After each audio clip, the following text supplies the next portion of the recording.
There is a voice that exists once in a generation. Not once in a decade, not once in a lifetime, once in a generation.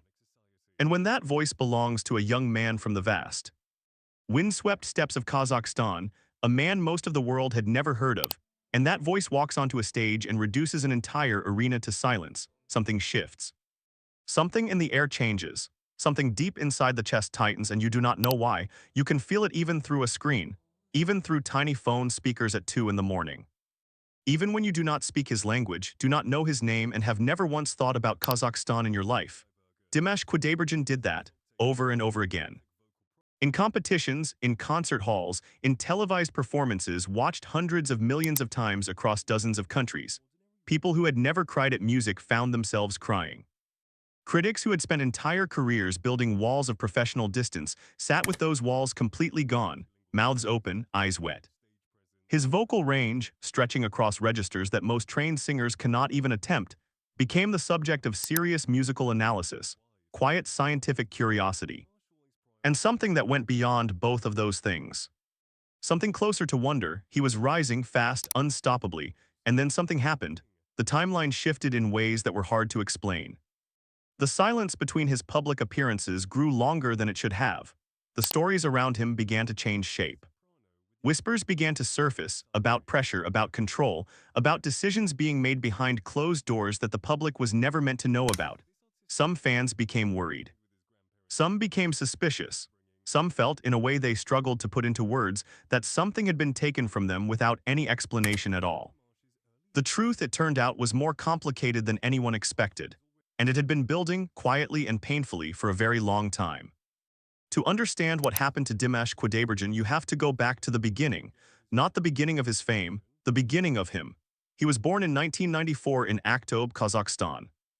A small city by global standards. A place far removed from the gleaming concert halls of Europe, the entertainment machinery of Asia, and the digital world that would one day carry his voice to every corner of the earth. His father was a singer. His mother was a singer. Music was not something Dimash discovered one afternoon and decided to pursue. It was something he was born into, the way some children are born into a language, a landscape, a way of understanding who they are. He began performing as a child. Local competitions, school stages, community events. By the time he was a teenager, the people closest to him already sensed that something unusual was happening. His voice was developing in ways that did not follow the normal pattern. Most singers spend years, sometimes entire decades, painstakingly building their range, note by careful note. Dimash seemed to arrive with something already formed. Raw, yes, unpolished in the way that youth is always unpolished, but enormous. Like a river that had already found its course before anyone had thought to draw a map of the land it was crossing, he studied seriously the Kazakh National Academy of Music. Long, quiet hours of practice that most people his age had no interest in. While his peers were living through the ordinary, beautiful chaos of being young, Dimash was in practice rooms, alone with something he was still learning to understand. Something that was larger than him even then. And then came 2017, a Chinese television competition called Singer, an enormous stage, hundreds of millions of viewers spread across Asia. Dimash walked out, stood under those lights, opened his mouth, and within hours, footage of him was moving across the internet with a speed and reach that even the show's own producers had not anticipated. Comments flooded in from every language imaginable. People who spoke no Kazakh, no Russian, no Chinese were sharing his videos with a caption that needed no translation. Just watch, no explanation. No context, just those two words and then silence and then whatever happened next inside the person watching. That is the kind of impact that cannot be planned, cannot be engineered. It either happens or it does not. And for Dimash in that moment, it happened completely and without warning. But fame that arrives that fast, that wide, across that many different cultures at once, it does not come wrapped in simplicity. It arrives with weight. With the heavy expectations of millions of strangers.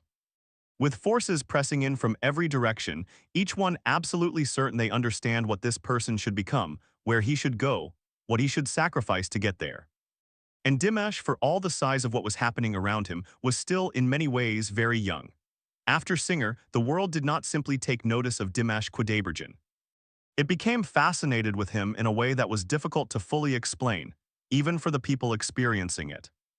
His fan base, who came to call themselves Deers, grew at a speed that music industry analysts genuinely struggled to categorize. These were not passive listeners. They were dedicated, organized, emotionally committed people, spanning continents and cultures and generations. From China, Russia, Eastern Europe, Southeast Asia, Latin America, the United States. People who had nothing obvious in common with each other, brought together by the specific feeling that his voice produced in the chest, in the throat, in the place where music lives when it matters. Concert tours were announced and sold out within hours. Venues that had held some of the most celebrated names in global music were filled by audiences who had, in many cases, crossed international borders just to be in the same room as this voice. In Kazakhstan, he became something beyond a celebrity. He became a source of genuine national pride, a living, breathing signal that this country, so often overlooked in the larger story of the world, had produced something the world could not stop talking about. He performed at internationally recognized events. He sang in multiple languages with a naturalness that went beyond training. He collaborated with orchestras and producers from different continents. His social media following climbed into the tens of millions. Documentaries were made about him. Academic discussions were seriously held about his vocal anatomy, whether what he was physically doing on those stages was even typical, or whether something about his particular physiology made him, in some measurable way, different from other singers. It felt limitless, genuinely, honestly limitless. Watching the trajectory of those early years, there was a sense that nothing could interrupt this arc. That it would simply continue, wider and deeper and more extraordinary with time. His presence on stage, electric, almost overwhelming, was balanced by something offstage that the public found equally compelling, a humility that seemed completely unperformed. He appeared genuinely uncomfortable with the mythology forming around him. He deflected praise with quiet sincerity. He spoke about his parents with warmth and reverence. He talked about where he came from as if it were the most important thing about him, even as the rest of the world was deciding that the most important thing was the voice. The public fell even harder for that. But inside any system that grows this fast, there are things the camera never catches. Pressures that do not make it into the performance footage. Questions about ownership, creative direction, and control that begin as small, quiet concerns and grow louder with every passing month. In the music industry, and Dimash was now fully inside it at an international scale, those questions are never purely artistic. They are legal, financial. And for the person at the center of them, deeply, personally painful. The first signs that something complex was forming beneath the surface were already there. Most people watching from outside simply did not know what they were looking at yet. Around 2020 and deepening into 2021, something in the texture of Dimash's public presence began to change. It was subtle at first, the kind of shift that devoted fans notice long before journalists do. The gaps between releases felt slightly longer than they should have been.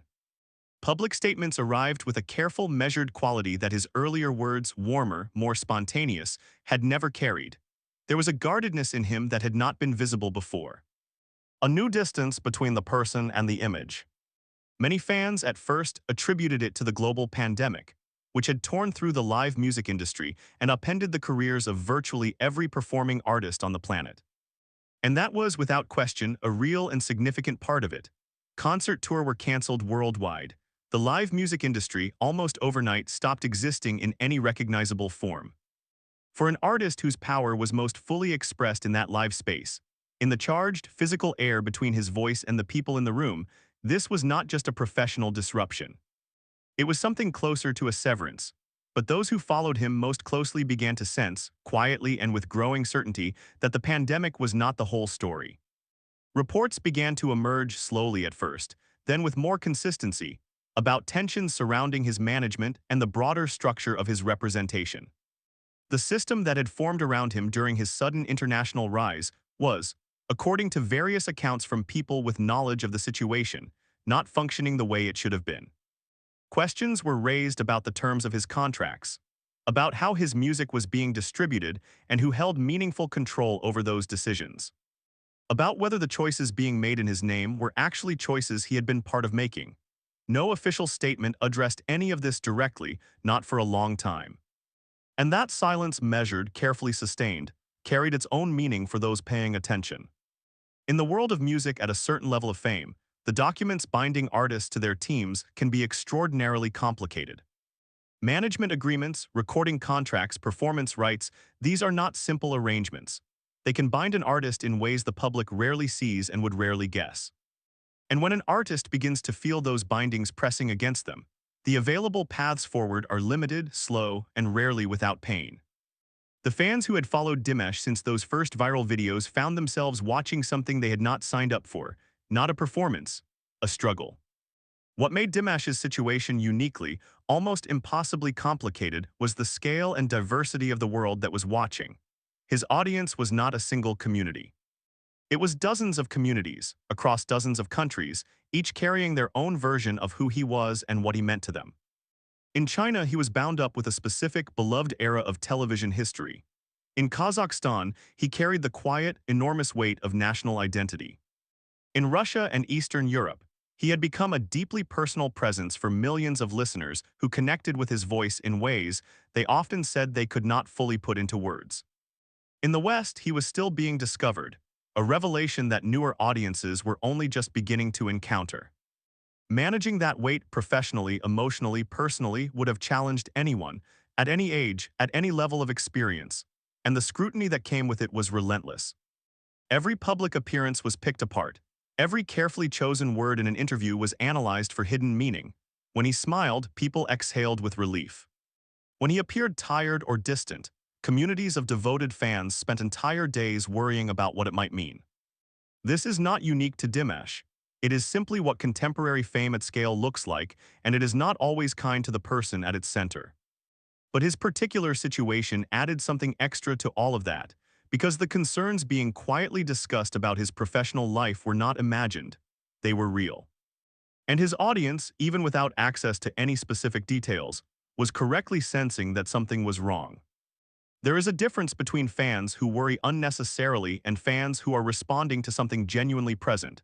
This was the second kind. During this period, according to multiple accounts, Dimash was working, continuing to create, to rehearse, to push himself. But the full expression of that work was consistently not reaching his audience the way it should have been. Projects were delayed without clear explanation. Releases were handled in ways that felt disconnected from what his longtime listeners knew of his artistic values.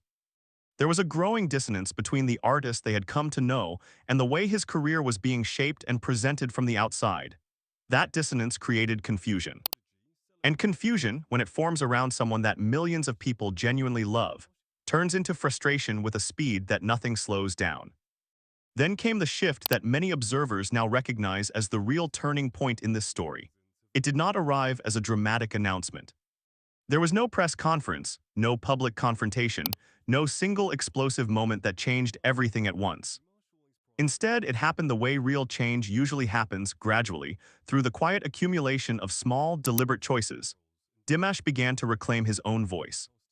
The way he addressed his audience became more direct, more personal. A quality of openness that had been absent for some time began slowly to return. He launched his own independent platforms. He found ways to communicate with the people who loved his work in ways that felt less filtered, less managed, more genuinely his. He made statements, measured and careful, yes, but unmistakable in what they implied, about his desire to move forward in directions that reflected who he actually was, not who someone else's contract said he should be.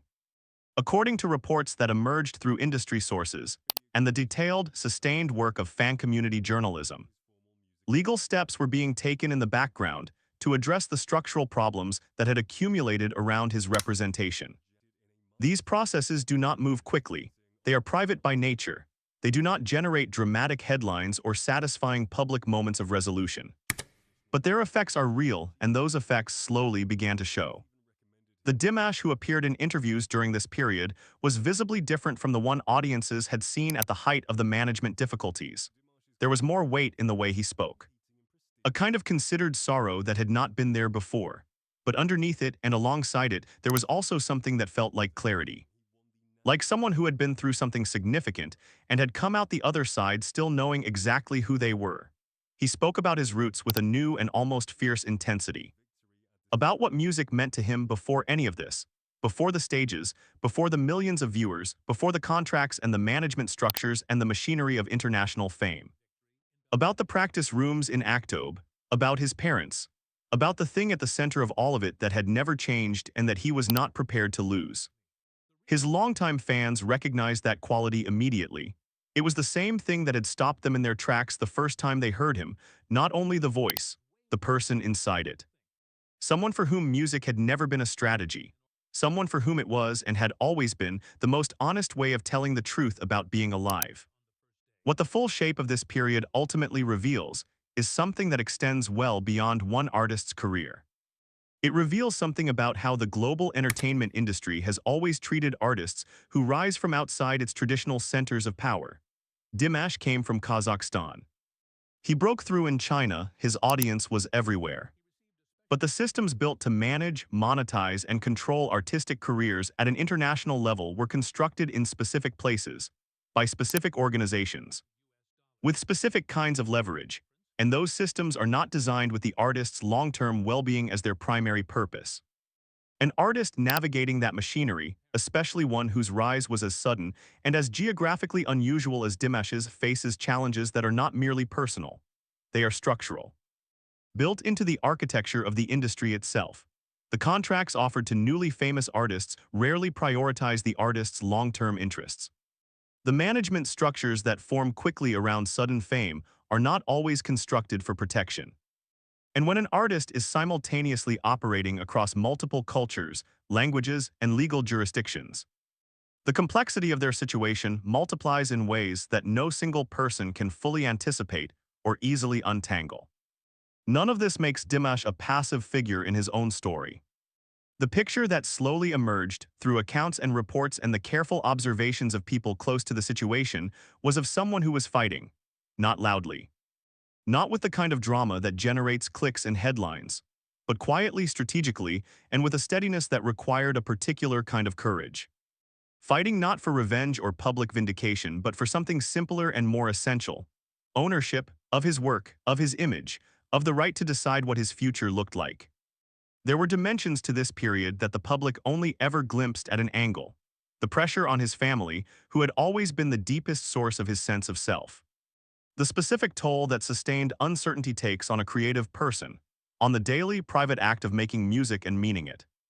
When the shadow of unresolved conflict is always present somewhere in the room. The particular kind of loneliness that comes from being surrounded by millions of people who love you, while navigating something that almost none of them can fully see. And through all of it, the voice continued. That may be the most quietly remarkable thing about this entire chapter.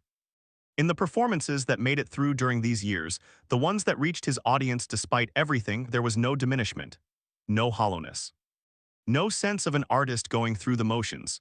If anything, there was a depth that had not been there before, a weight that could only have been earned.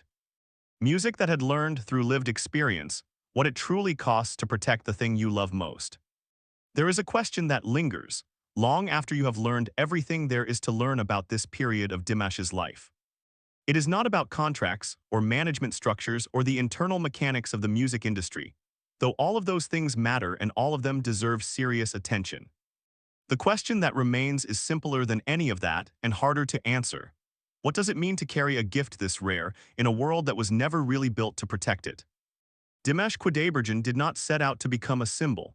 He did not plan his own mythology or architect his way into the hearts of millions. He walked onto a stage and sang. And the world responded in the way it occasionally does, spontaneously, unexpectedly, with something that felt almost like recognition. Like people hearing something they had been waiting for without knowing they were waiting. That response was real, it was not manufactured, and it has not faded. But the world that creates that kind of connection also extracts something for it, always, and the price is almost never discussed in the same breath as the applause. What has come into view on the other side of this complicated, painful chapter is an artist who appears to be finding slowly, and on his own terms, a more honest and more grounded relationship with his own career. Someone who has experienced from the inside what it feels like to be celebrated by tens of millions of people, and still feel that something essential was close to being lost. Someone who chose, at real personal cost and with patience that most people would not have managed, to fight for that something anyway. His music continues. His audience, if anything, is more deeply and personally loyal than it was before, not in spite of what happened, but partly because of it. There is something that happens to the way we respect a person when we watch them hold onto their integrity under sustained pressure. It deepens in a way that straightforward success, however brilliant, never quite produces on its own. The larger questions raised by this story, about the rights of artists, about the way the industry treats those who rise from outside its familiar geography, about the vast and rarely examined space between public image and private reality, do not have clean or easy answers. They are questions the music world has been failing to properly confront for decades, and will likely continue to fail for decades more. But Dimash's story gives those questions something they often lack: a face, a voice, a specific human weight that makes them harder to set aside. Some things about this chapter remain unresolved. Some details are still private and perhaps should stay that way. The full telling of this part of his life may not come publicly for years if it ever does. What is certain is this: the voice is still here, and the person behind it fought quietly and steadily and at genuine personal cost to make sure it stayed his own. That when everything else is stripped away is what this story has always been about, not a fall from grace, not a scandal, not a cautionary tale, but a fight long, private, deeply human, to remain whole in a world that has always found it easier to break artists than to truly protect them. If this story stayed with you, if it made you feel something, or think about something you had not considered before, take a moment with that. Dimash's journey is not only about one artist navigating one difficult chapter. It is about something much wider. It is about what we ask of the people whose work reaches us in the places we keep most private, and whether we ever truly stop to think about what that asking costs them. If something here resonated, leave a thought in the comments. Share this with someone who would understand why it matters. And if you want more stories told this way, carefully, honestly, without noise or exaggeration, stay close. There are more stories worth telling, and we will keep telling them.